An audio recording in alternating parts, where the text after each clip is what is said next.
Marco Aurélio Melo decidiu, na sexta-feira antes do feriadão, soltar André do Rap. Para quem não conhece, o André do Rap, que é o André de Oliveira Macedo, é um dos principais narcotraficantes do país.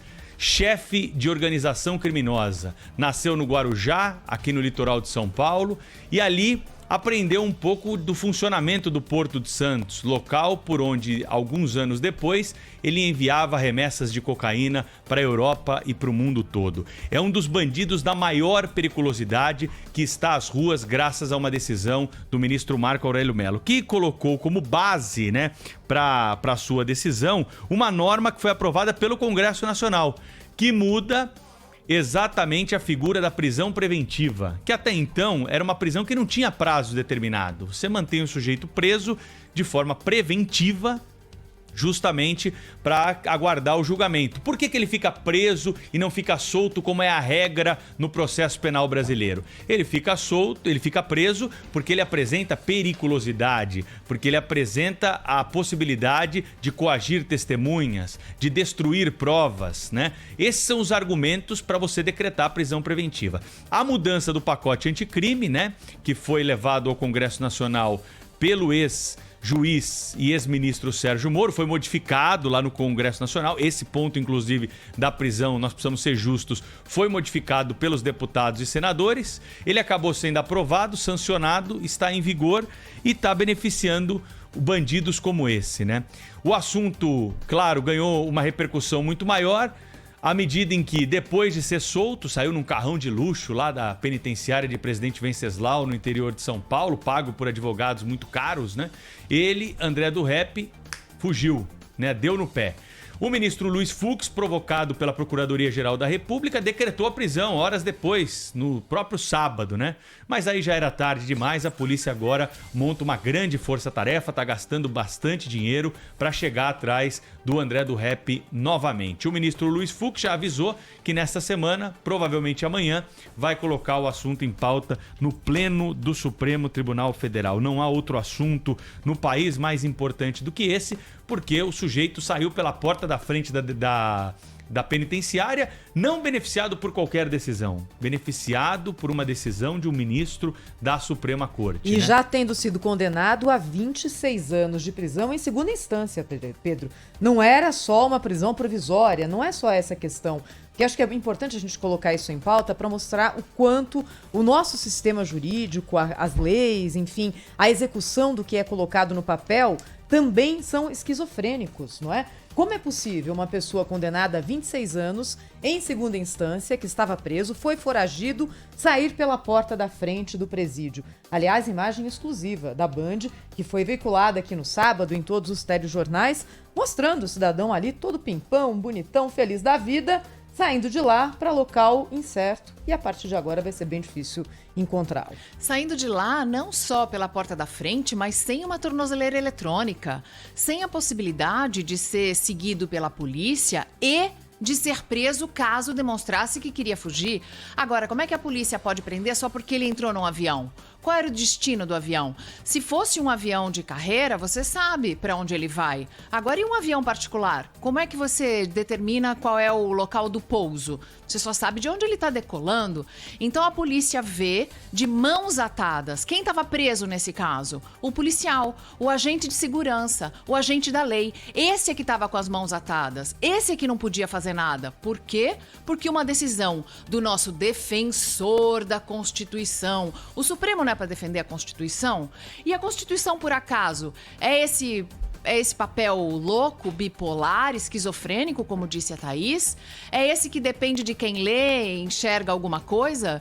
Quem lê com óculos de grau enxerga uma coisa ampliando para um lado e quem lê com miopia enxerga uma coisa diminuindo para o outro? O que é isso? O que é isso? É mais uma prova de que o Brasil não é um país sério. Viva Charles de Gaulle, que já sabia disso há muito tempo e que falou. Teve coragem de falar, de declarar e que entrou para a história e que pode ser verdade ou pode ser mentira também, que foi assim. Mas o que o Supremo está fazendo? O que o Supremo está fazendo com a própria imagem do Supremo? O que o Marco Aurélio Melo quer, a não ser que ele queira Exatamente isso. Provocar essa discussão, provocar esse debate, para fazer com que seja revista essa lei. Mas provocar debate a esse preço, Mariana? Ah, bom. É a única. Provocar debate, você vem a a público e fala: olha, vamos debater melhor essa história. Mas não soltando a única, bandido. A única, porque a alternativa não é muito boa para ele, não. A alternativa seria dizer: olha, tem alguma coisa acontecendo. E não é legal. A questão também, a discussão, acho que tem vários aspectos, né?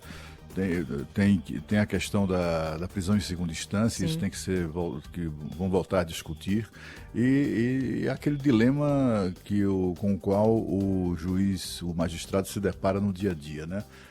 A interpretação da lei segundo os interesses da sociedade, a interpretação da lei segundo o prisma da garantia dos direitos, etc., do acusado, e por aí afora, sem verificar, sem olhar com atenção do objeto do processo, né?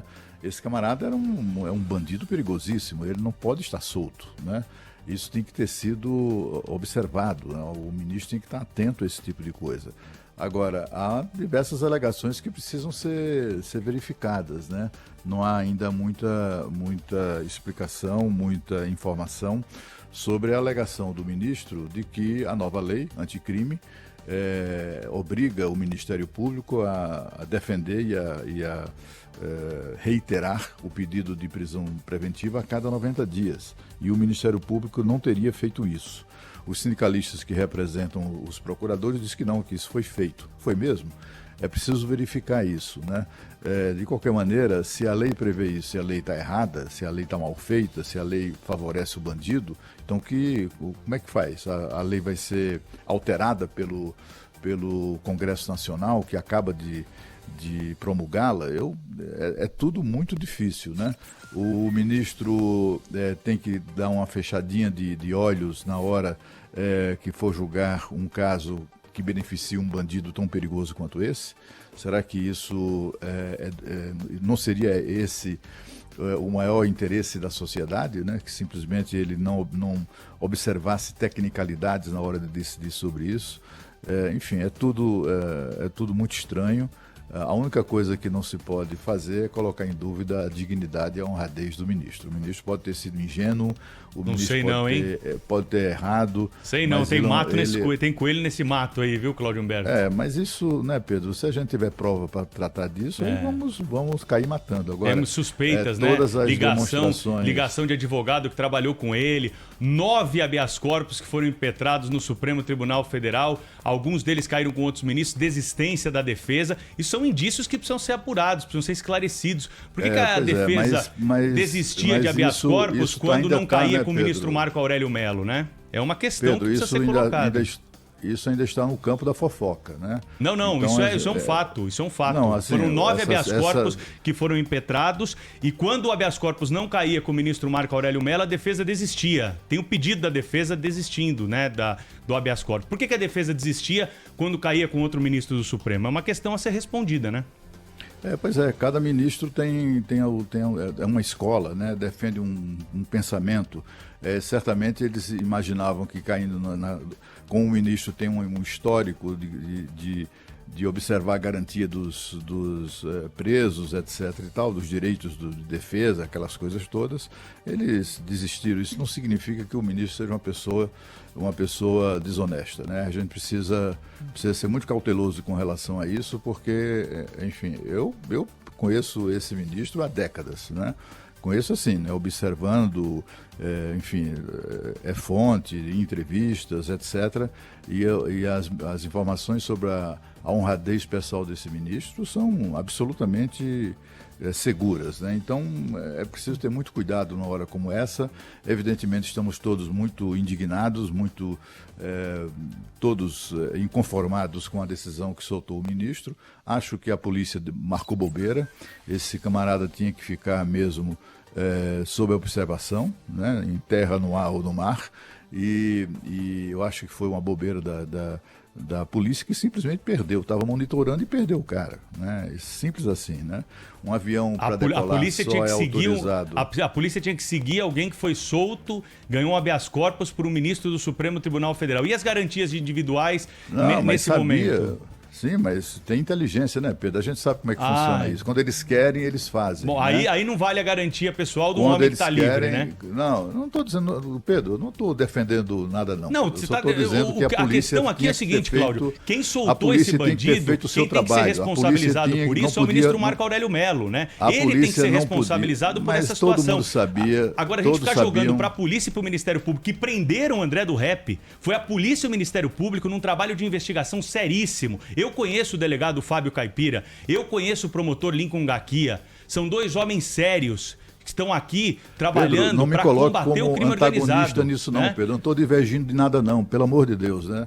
Não, é que é perigoso, Cláudio, a gente começar a jogar a culpa para a polícia, para o Ministério Público, de defensor juiz, de nada, entendeu? Né? Por favor. A questão é, o Marco Aurélio Mello é o juiz que soltou o André do Rap, ele tem que ser cobrado por isso. Como tantos outros. Mas não com essa periculosidade, né? O Supremo Tribunal Federal, o plenário do Supremo Tribunal Federal voltou atrás do entendimento sobre prisão em segunda instância, tudo isso para soltar um sujeito que é um ladrão, que é o ex-presidente Lula. E nós criticamos aqui na época. Pois Você é, deve lembrar isso. Então, assim, o fato de o Supremo ter feito isso, o Supremo está todo mundo no bolso do Lula? Claro que não. Isso pode ser interesse político, pode ser interesse, ou qualquer outra, uma visão do direito, da lei, uma interpretação da lei, etc. Pode ser um monte de coisa. Agora, isso não torna o magistrado absolutamente suspeito de nada, né? Eu acho que pode ser suspeito de haver errado, né?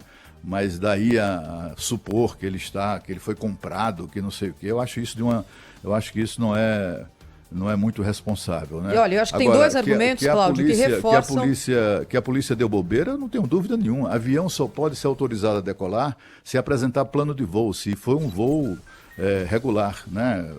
Contratado regularmente. E se Cláudio, eu só preciso discordar dessa sua declaração. Quantas vezes você fala que a polícia errou? Pedro, eu vou falar aqui que a polícia, eu vou defender a polícia e o Ministério Público nesse caso. Você pode falar quantas vezes você quiser, eu tenho o direito de rebater aqui. Eu acho que a polícia e o Ministério Público...